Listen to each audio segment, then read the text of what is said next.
So yun no, magandang balita po no.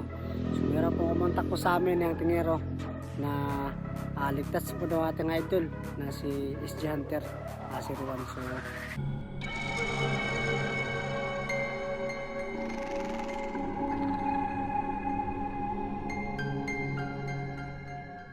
So masaya namin kasi nakauwi na si SG Hunter, so naligtas po siya. So ngayon ay tapos natin mission dito kasi ligtas na ang ating idol na si SG Hunter. So ayun, maraming salamat sa lahat no. Maraming salamat sa pagsama dito sa area, sa mula unang pagbantay hanggang ngayon sa pagbantay sa bahay ni SG Hunter no. So maraming salamat sa sulit ng pagsuporta, maraming salamat sa panonood at pagsubaybay sa area na ito sa pagbantay sa bahay ni SG Hunter. So yun, grabe na nangyari, grabe bakbakan yung nangyari no. So success yung mission natin dito na mapanatili naligtas ang ating ang pamilya pala ng ating kaibigan o kasamahan na si SG Hunter. So congratulations sa ating mga kasamahan na ginawa ang lahat para makuha si SG Hunter at maligtas. So maraming salamat sa inyo mga tol at sobrang pasensya kasi hindi kami nakasama sa pag-rescue kay SG. So kasi meron din kaming mission din no, na bantayan itong bahay ni SG Hunter. Kasi hindi biro yung nangyari dito no. Grabe yung nangyari sa mula nung kay Antingero. So si Antingero talaga yung grabe yung dito sa na mission no. Si Antingero talaga yung grabe yung ginawa para lang mapanatili na hindi makapasok yung kalaban sa bahay ni SG Hunter. So ayun, salamat sa lahat kasi patuloy pa rin kayo na sumusuporta no, kahit hindi kami nakasama sa pag rescue kay SG Hunter no. So marami nagsasabi na daw kailangan namin puntahan at sumabay sa mga hunter na patungo kay SG Hunter. So yun yung tama yung na-desisyon namin ng tingero na dito lang kami at magbantay sa bahay ng tingero kasi kung hindi kami nabantay dito siguradong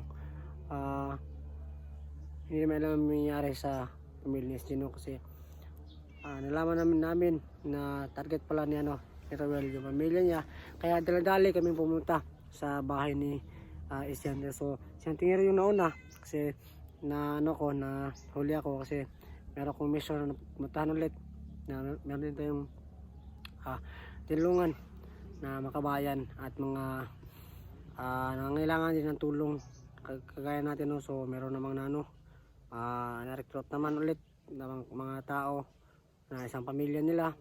So tinulungan natin at nirescue yung tao na yun at binilakit na sa pamilya. So yung minsan mission ko no, hindi ko na binibideo kasi dala ng panahon at dala ng pagmamadali kasi kailangan talaga ng mga madali no, kasi marami pa tayong mission katulad nito sa bantay sa bahay ni SG Hunter. Kaya ayun, yung ibang mission natin ay na success naman. So dito success din kasi malakas yung kasama natin dito na nagbabantay na si Antingero. So sa mga po dyan no, sa mga tawag nito, sa mga nanonood ng video nito na kasapi ng mga kalaban o kasapi nila Roel, para po yung video no, sumuko na po kayo kasi wala kayong wala kayong makakuha na maganda sa ginagawa ninyo. Nagsasayang lang kayo ng buhay. Mas mabuti pa na sumuko lang kayo o umuwi sa pamilya nyo at magbagong buhay na. Sa mga gusto po dyan magbagong buhay na natatakot, lapitan nyo lang po ako o si Antingero o kami na masusuko na kayo kasi tatanggapin namin kayo no. Kasi sino lamang tayo no, isa din tayong tao na nagkakamali. Yung Diyos nga nagbibigay ng kapatawaran. So tayo isang tao lang, so magbigay din tayo ng kapatawaran sa kanila kasi biktima rin sila ng mga kalaban na mga utak. So ginagamit sila para panglaban sa atin. Kaya ayun, yung iba ginagamit ng pera pang pangkasila ng pera. So yung iba naman kapangyarihan.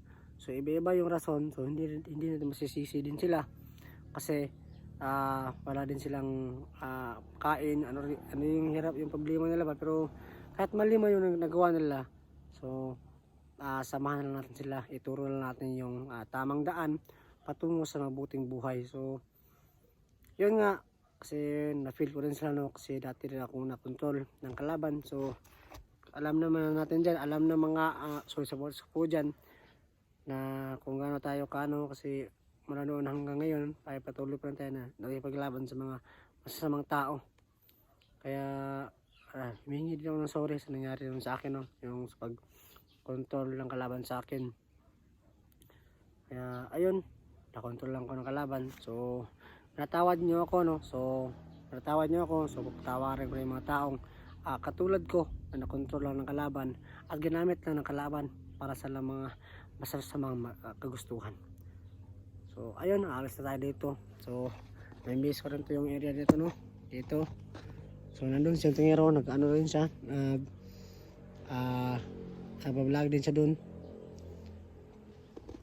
sa malayo. So success tayo, no, maraming salamat sa lahat.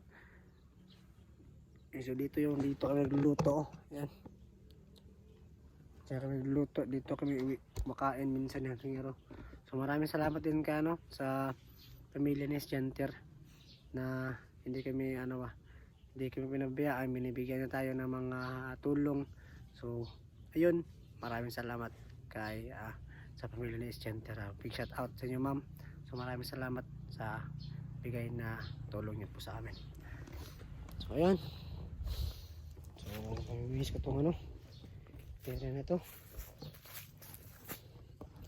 So nandun pa si tingero, no. So grabe yung mission na to, grabe yung nangyari dito, no.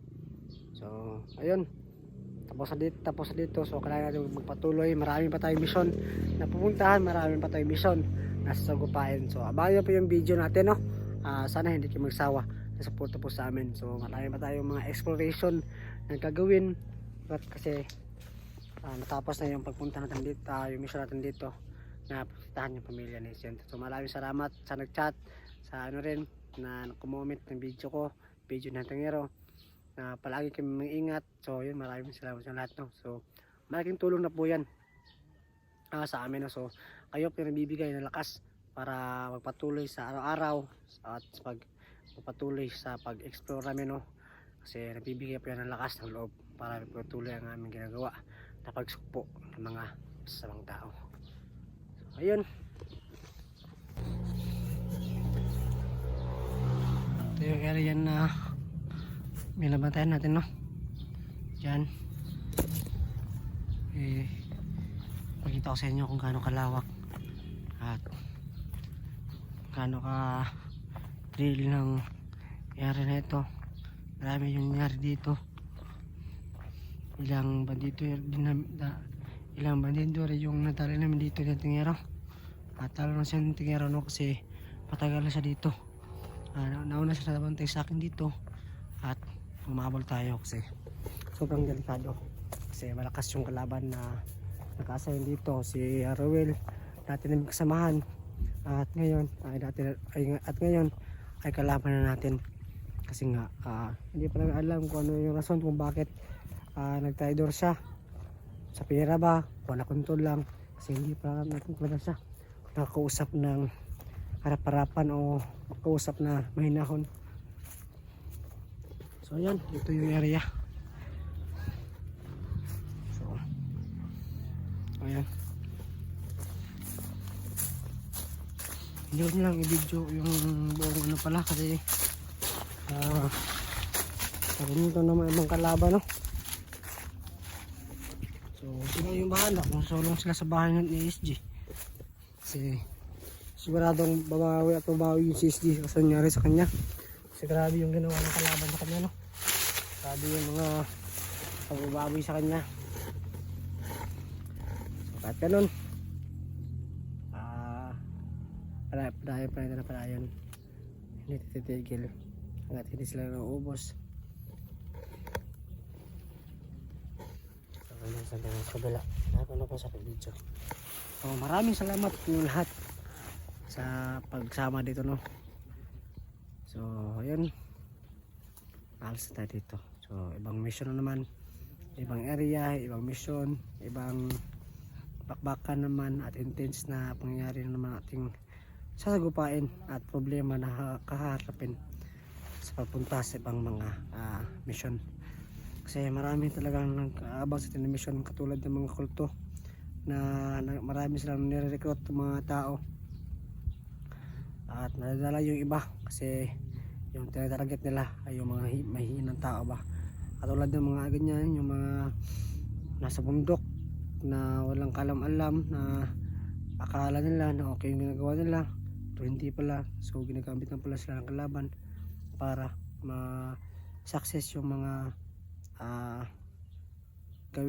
masasamang gawin ng mga kalaban, katulad nila Ruel at iba pa yun, sila Kong Lao. Yun, masasama talaga yun. So kailangan natin silang tapusin.